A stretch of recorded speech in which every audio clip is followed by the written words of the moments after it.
Je t'implore. Je n'ai pas d'autre. Je n'ai point d'autre que toi, Jésus. Aie pitié de moi et lave-moi. Lave-moi ce soir.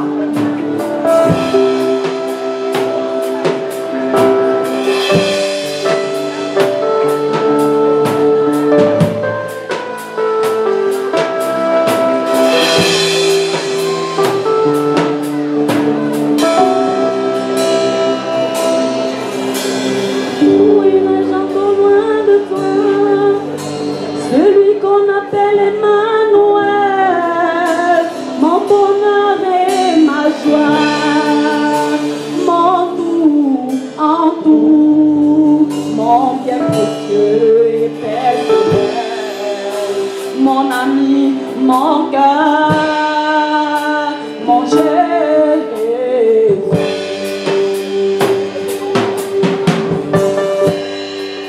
Oh mon Jésus, mon Jésus, toi qui as transformé ma vie, toi qui m'as ramassé de la boue du péché pour me faire asseoir avec les grands. Où irai-je encore loin de toi, Seigneur?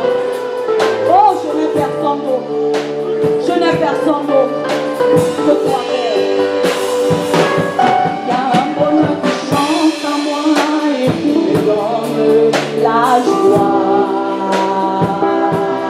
sans lequel je ne peux vivre, pour lequel je veux vivre. Le prince de l'équité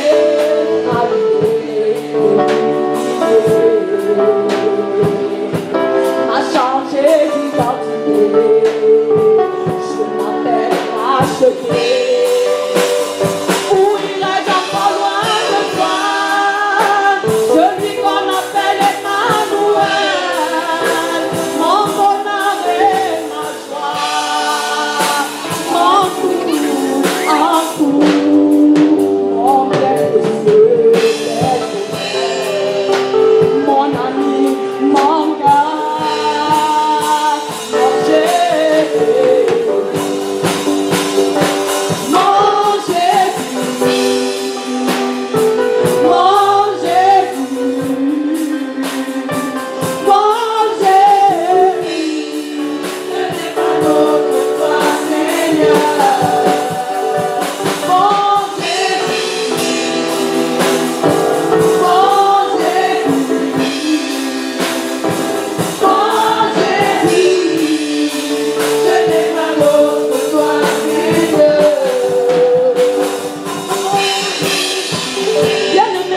Tu ne saisis pas la profondeur de ce chant. Mais si Jésus c'était de nous protéger, seulement une seule seconde, que serions-nous toi et moi bien-aimés? La Bible dit que nos ennemis nous auront mangé, tout cru. Je dis que chaque fois que je prie, ma prière marche à l'église, mais quelle sorte de l'église là? L'oiseau qui passe toujours pour annuler mon frère. Comment l'oiseau peut annuler la prière d'un soldat? L'oiseau qui a déjà expérimenté ce côté-là, ou bien tu, quand il prie toujours, quand il fait des prières, j'arrive à la maison, ma partie là, tout passer devant ma porte, elle me salue, ou bien mon frère s'il fait comme ça là, ou bien tu veux lui bizarre, il fait que, oh, quand la Dieu dit que, oh, ça a gâté toute ma prière, ça a gâté toute ma prière. Ou bien quand il prie pour le, qui a déjà eu cette sensation-là ici un jour?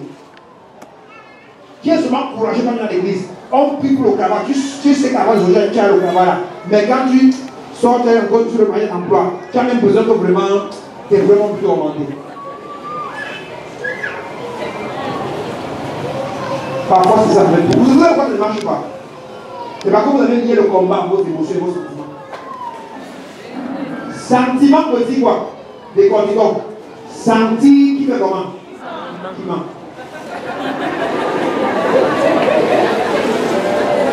Sentiment veut dire quoi? Sentiment. Pourquoi? Parce que le combat spirituel ne dépend pas de tes... C'est pas parce que tu pries, tu sens... Mais c'est voilà. C'est la personne prie, comme elle ne va pas tomber. quand elle n'a pas prié, je dis, n'a pas touché, mais voilà. Voilà, ma voisine est tombée. Et moi, je ne sais pas comment. Je ne sais pas comment. Elle me dit qu'on va prier, ça va ma. Ma voisine a prié, ma voisine a même parlé en langue. Elle a même fait comme ça. Elle prie, elle fait comme ça. Je combats. Je dis que l'esprit là même, c'est juste qu'elle votait, mais seulement les. Or, moi, l'esprit de maman, c'est ton sentiment. Donc, ma frère, maman, c'est faux. Le combat n'a rien à voir avec les sentiments, tes émotions, ton tomber, ton debout. On n'a pas dit que tomber c'est mauvais, on n'a pas dit que debout c'est mauvais. Mais ça n'a rien à voir avec ça.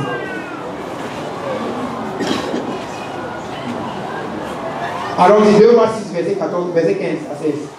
2 Rois 6. Je vais expliquer l'histoire pour vous regardez bien. Élie est en combat. Avec Israël est en guerre avec la Syrie. Et donc, le prophète Élisée, en fait, dans le camp du roi, à chaque fois, le roi, la Syrie était un pays très fort en espionnage. Donc, il envoie des espions sonder le passage des troupes d'Israël et même du roi d'Israël parce qu'il voulait capturer le roi. Et qu'il envoie, le lendemain, on leur a dit, il avait la bonne information que les gars d'Israël vont passer vers la route du bar derrière l'église là. Et les gars d'Israël dans la nuit, ils se passent derrière l'église. Mon frère, les gars d'Israël sont depuis vers le bar. Et il les écrase derrière l'église. Demain, il va y avoir l'information sur que les gars d'Israël vont commencer le combat en parlant du bouton. Il va y poser des équipes là-bas. Bien aimé dans le Seigneur. C'est que c'est posé quoi? C'est que il va tous les gars d'Israël sortir maintenant par l'église pour descendre. Et c'est là qu'ils ont dit les choix. Et qu'est-ce que le roi dit? Il dit, certainement dans mon équipe, il y a un espion qui part et qui travaille dans le camp d'Israël. Et à chaque fois que nous faisons notre stratégie de guerre, il part révéler nos plans à Israël. Et Israël vient maintenant renverser nos plans. Et c'est là qui dit que, oh roi, qui t'a dit? Il y a en Israël un prophète. Quand tu parles dans ta chambre, en Syrie, il a en Israël, lui là. Le prophète là. Il dit, ah bon? Il dit que c'est le prophète là qui révèle tous tes plans de guerre à l'armée d'Israël. Et donc le roi de Syrie dit, ah bon? Il se fâche et il envoie une armée terrible. Il localise Élisée, où se trouve, et avec ses espions, et il envoie toute une grande armée.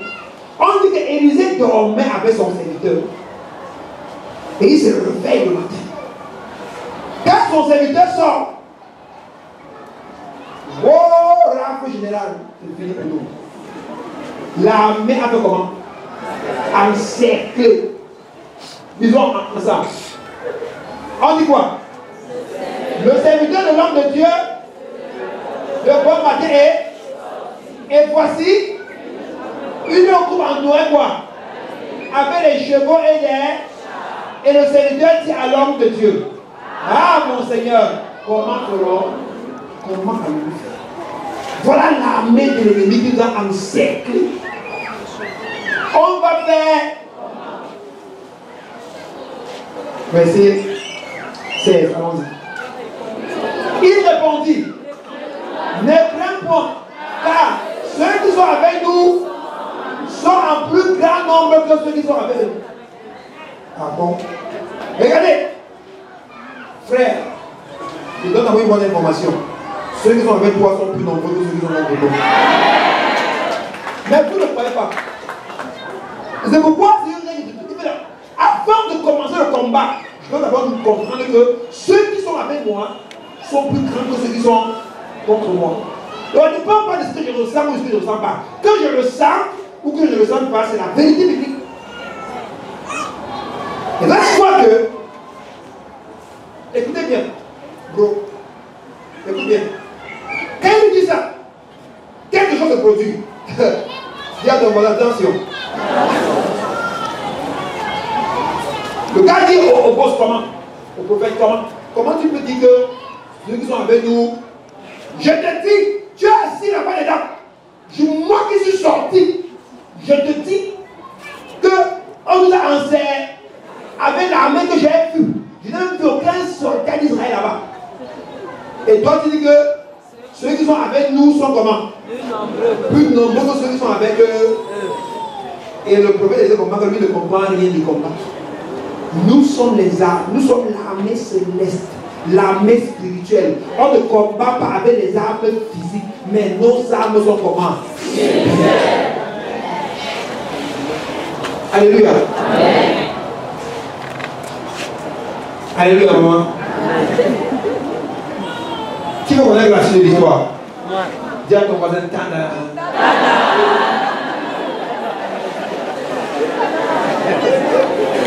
Regardez. Élisée fit comment? Élisée fit comment? Élisée fit comment? Et dit, Éternel, ouvre ses yeux pour qu'il voie. Et l'Éternel ouvrit les yeux du qui vit la montagne pleine de et de chars autour de qui? Bien-aimé, il y a des chevaux et des chars de feu autour de moi.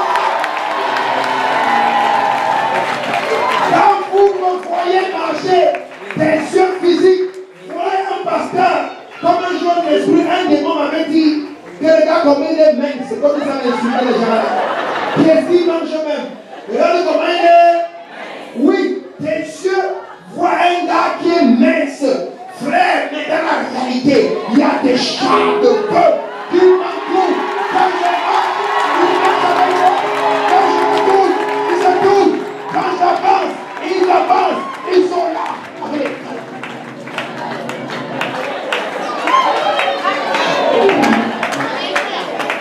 Quand tu sors d'ici pour rentrer chez toi, la personne avec qui tu marches te voit seul, mais dans le règne de l'esprit, il y a des chars de feu autour de toi qui sont en train de marcher, qui regardent. Mais ceux qui regardent avec les yeux physiques ne voient pas. Parce que notre combat, c'est un combat comment?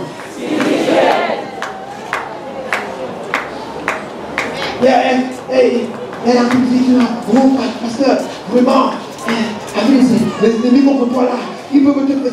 Mon ennemi ne peut rien. Parce que celui qui est avec moi, j'ai une armée céleste. Quand tu veux combattre, quand tu veux lutter, comprends que tes ennemis sont déjà désarmés. Parce que tu as une armée qui marche avec toi. Cette armée autour de toi. Alléluia. Amen. Quatrième chose. Le combat spirituel commence psychologiquement. Ou bien écrivez plus simplement. Le combat spirituel commence dans la tête. Quand je parle français, le français, pour tu comprends, nous devons faire français. Grand-mère, quand tu dis psychologiquement, tout est logos maintenant avec comment? Ça veut dire même quoi? Grand-mère, ça veut dire quoi? Ça veut dire quoi, grand-mère? Ça veut dire quoi, grand-mère? Alors, bon, maintenant, je vais t'expliquer. Le combat spirituel commence dans ta tête. Tu as maintenant compris? Oui ou non?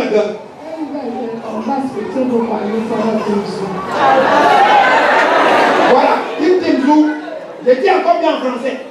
Le combat spirituel commence dans ta tête, grand-mère. Ça veut dire quoi? Voilà! Ça veut dire que ça sort dans ma tête.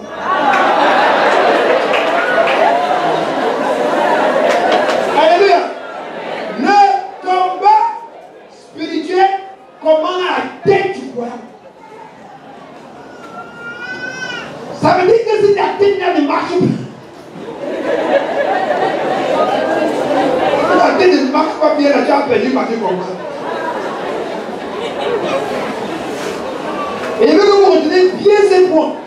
Ces 4 derniers points. Écoutez bien. Somme 27, verset 2 à 3. J'aime ce texte. Donc, vous allez voir que tous les 5 derniers points se suivent. dit quoi?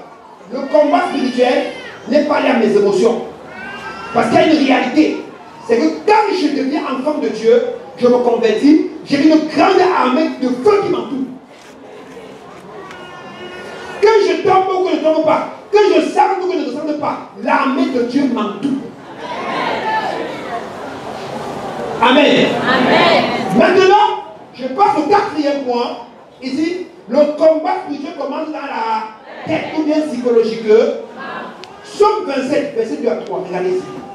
Le roi David dit, écoutez, à terre. Il dit quoi? Regardez comment un gars, quand vous voulez, ce qu'il dit là, c'est qu'avant de commencer le combat, vous devez intégrer ça.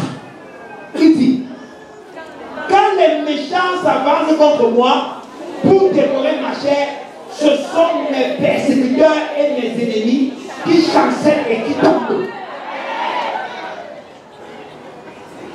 Premier principe, c'est ça. Quand les méchants viennent contre moi, c'est eux qui vont comment? Ils chancellent, ils vont comment? Et ils tombent. Continue maintenant à verset 3, vous allez comprendre pourquoi. J'ai commencé pourquoi? Regardez. Si une armée se campait contre moi, mon cœur n'aurait aucune. Si une guerre, je serais malgré cela plein de confiance. Quand je sais ça, que si une armée se lève contre moi, même ces 10 000 sorciers qui se rassemblent contre moi, pour faire le cri, je n'aurai aucune. Ça fait que quand je veux combattre, nous on dit que tu es le seul enfant de Dieu dans ma famille. Frère, je n'ai pas peur, parce que ceux qui sont avec moi sont plus nombreux que les sorciers et les démons et les esprits qui attaquent ma famille. Si je comprends ça dans ma tête, je peux combattre. Mais il y a des gens qui parlent de combat, et puis il y a des défaillants. Feu.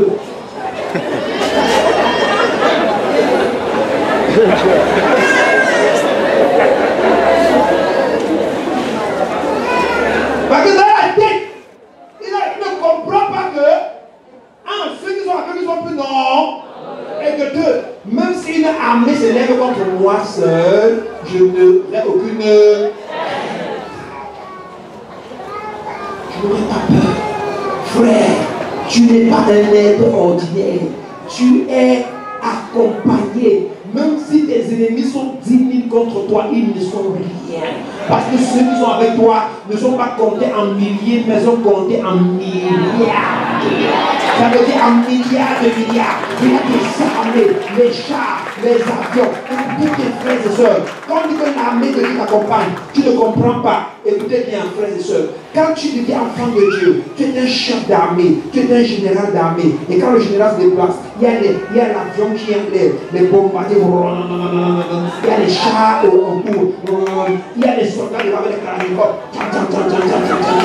Il y a la sécurité qui suit le général. Il dit allez à gauche, on va à gauche. Allez à droite, on va à droite. Allez comme ça, on va ici là. On protège, on ceinture. Les barbares sont sur nous. Hey.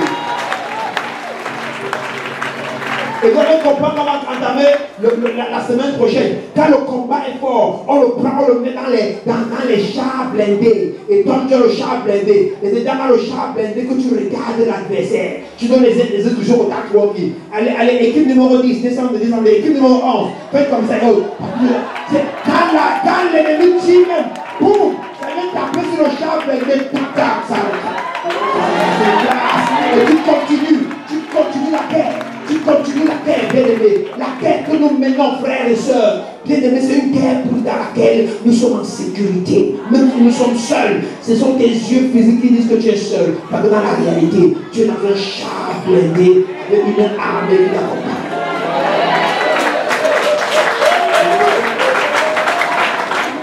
Alléluia. Oh, dis à ton voisin, fire. Dis à ton voisin, today.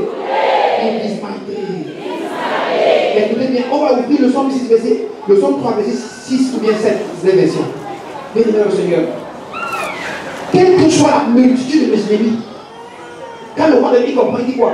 Je ne crains pas. Mes ennemis peuvent être très nombreux. Je n'ai pas peur. Même si je suis seul, dans cette version et 7 dans notre version. Verset 7 rapidement. Il dit quoi? Je ne crains pas quoi? Les milliards qui marchent de toutes parts. C'est un peu comme tu commences spirituel. Quand tu commences, c'est comme ça que tu commences. David se dit que, regardez, milliards veut dire quoi? Milliards de milliards. Donc, on prend toute la Chine. Et la Chine vient d'attaquer Dieu seul. Nous avons 2 milliards d'habitants. On prend la Chine et l'Inde, le Nigeria et l'Afrique du Sud. On mélange tous les peuples là. Eux sont les pays qui vont continuer à manger la planète Terre. On les envoie sur toi. Tu dis quoi? Je n'ai pas peur. Donc venez.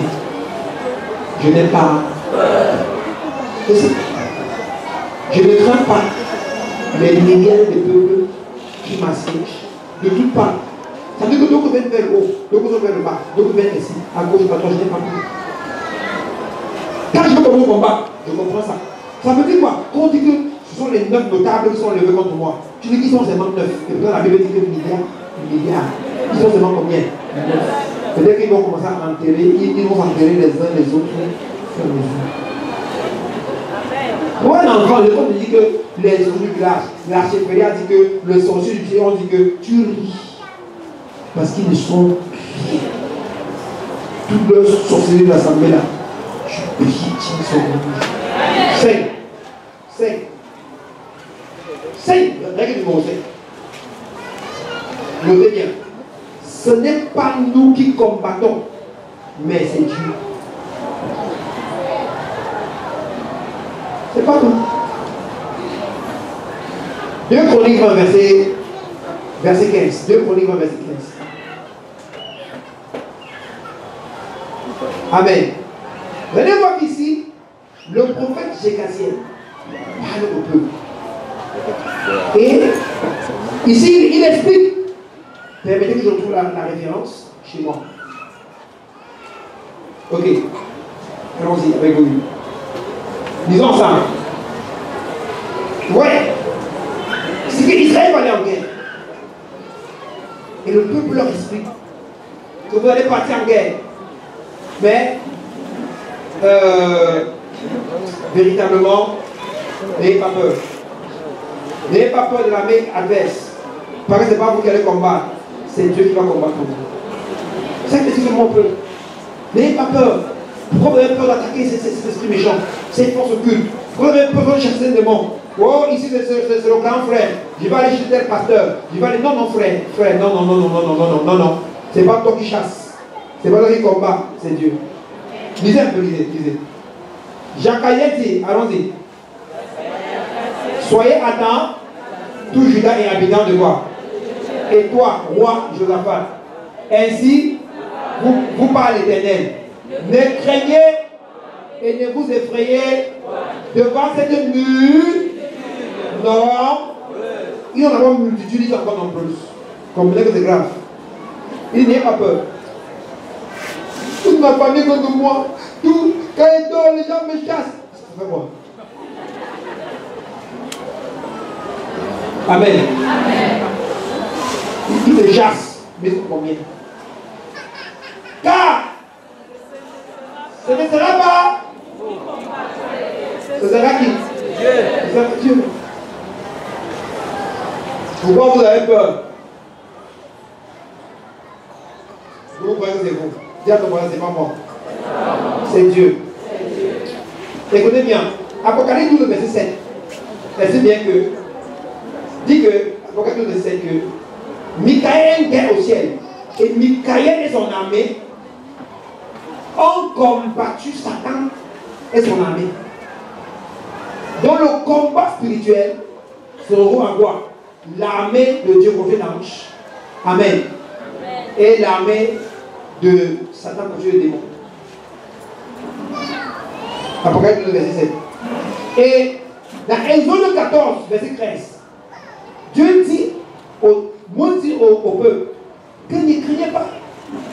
C'est Dieu qui combattra pour vous.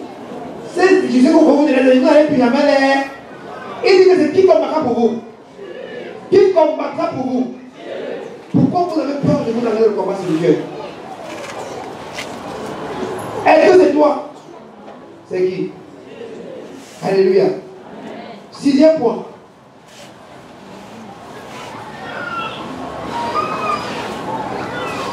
Un chrétien né de nouveau ne doit pas avoir peur du combat spirituel.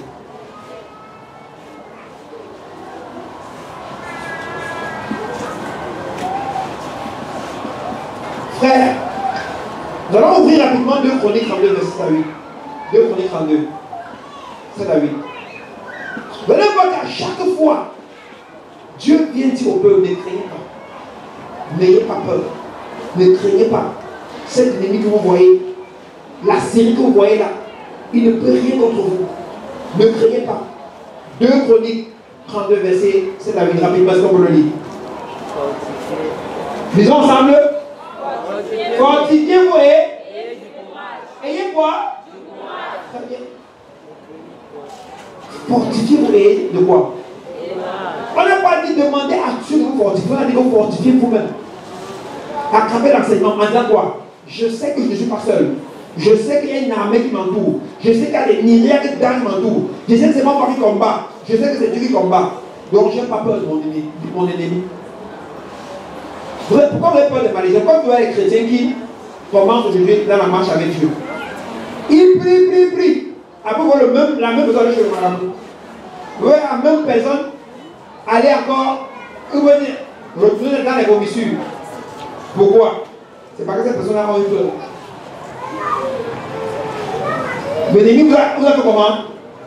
Effrayé. Et comme ces personnes n'étaient pas conscientes de leur identité en Christ, de ce que Christ, l'armée qui les sécurise, des chars de feu qui les entourent, de la capacité de Dieu de les délivrer face à la multitude.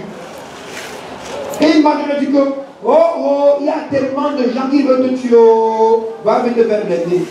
Voilà comment la peur, il est parti. Le problème c'est quoi? C'est qu'il était ignorant. C'est l'ignorance. Alléluia. C'est l'ignorance. 2 Timothée 1, verset 7 dit quoi? Je n'ai pas mis en foi un esprit de quoi? Timidité. Il n'y a pas d'esprit de peur dans l'enfant de Dieu. Tu n'es pas timide. Dis à ton voisin, je ne suis pas timide. Je suis courageux. Au nom de Jésus-Christ. Et le dernier point. Le courage dans le combat spirituel est un ordre. Un commandement biblique. Ce n'est pas négociable. Si vous voulez combattre, mais le combat, vous commencez à avoir peur. C'est fini. C'est ça qu'il y a des combats psychologiquement. L'ennemi va vous gagner. Ou bien vous serez fait. Vous n'aurez pas votre capacité. Hey, le cancer, est-ce que ça peut partir? Est-ce que ça peut partir? La maladie, est-ce que ça peut même? Le problème, c'est la famille, est-ce que ça peut même? Hey, tel avait prié c'est fini. Psychologiquement, vous êtes abattu. Et l'ennemi va vous dominer. Et le diable va vous envoyer régulièrement les pensées. Et quand je vais faire, on va voir. Il y a beaucoup de choses à apprendre pendant ces 3 semaines. Amen. Deutéronome 20, verset 1 à 4. Deutéronome sont les livres de la loi.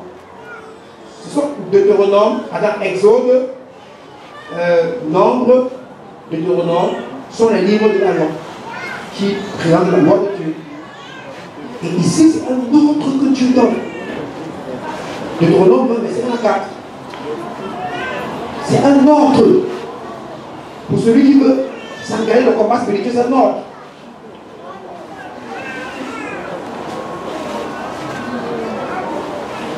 L'ordre, c'est quoi? N'ayez pas peur. L'ordre, c'est quoi? Sois courageux. Lisons un peu un texte. Aussi simplement, allons-y.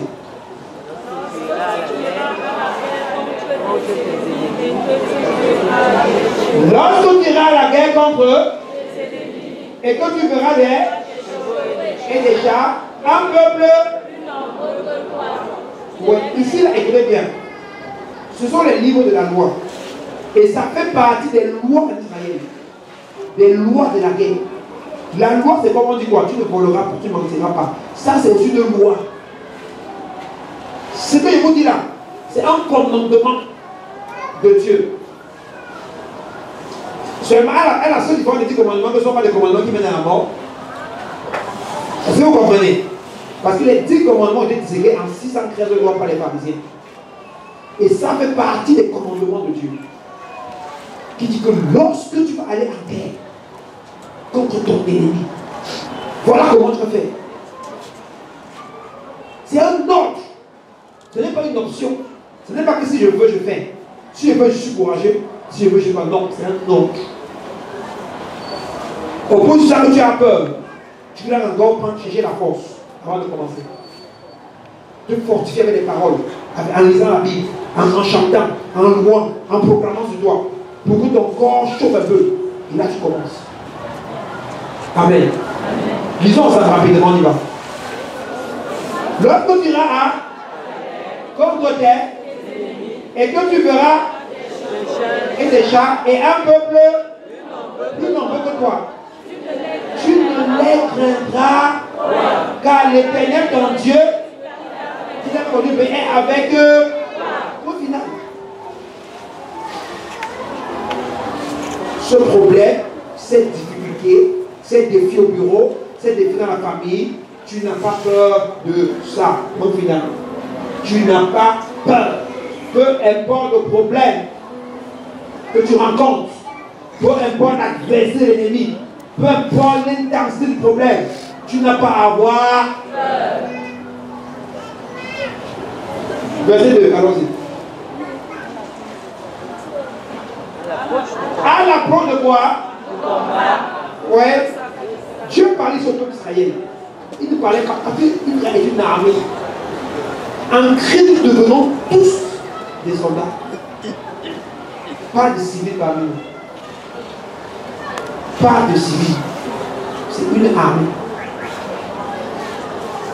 À l'approche du le et parlera à qui? On continue, verset 3. Écoute, vous allez dans votre cœur de trouble, soyez humiliés dans la mobile. Ne vous effrayez pas. Votre cœur de trouble. On dit que même si l'ennemi est plus nombreux que toi, l'ennemi est plus nombreux que toi, l'âge du malade est avancé. On a dit que tu vas jamais donner. On dit que. Même s'il y a tout ça, que ton cœur se trouble.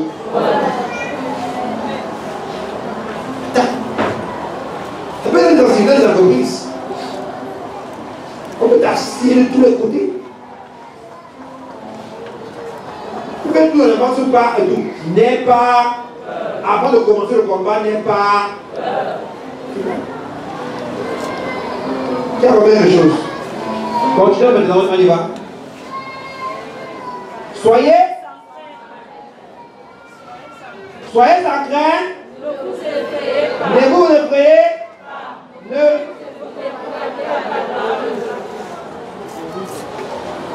Oh, le petit dans mon plafond.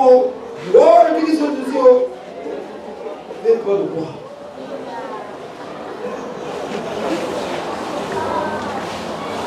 Oh, on a un personne dans ma cour. Oh, on a des émois cramés sur vous êtes comme nous.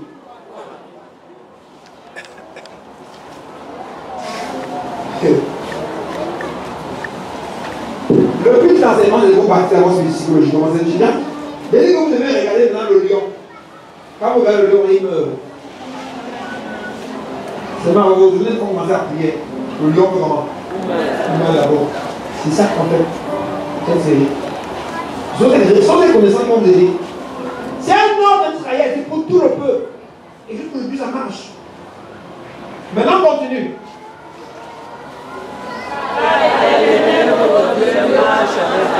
Car l'Éternel qui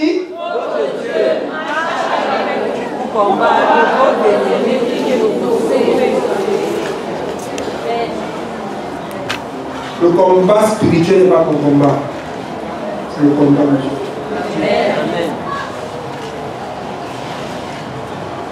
Quelqu'un dit le combat pour toi, tu as maintenant peur de quoi? Je suis simplement un soldat qui suis là et qui donne l'autorisation pour que l'armée fasse. Voilà mon rôle. Mon rôle n'est pas de combattre. Mon rôle, c'est de donner l'autorisation. Et c'est d'ailleurs comment on fait de combat. Saint-Esprit, descend, opère, ange de Dieu, frappez, ange de Dieu, agissez. J'envoie le feu, la puissance de Dieu, débloque, fais comme ça, fais comme ça. Où est mon frère? Qui comprend dans le rôle du chrétien? Le chrétien comme qui? N'est-ce pas? Le général d'armée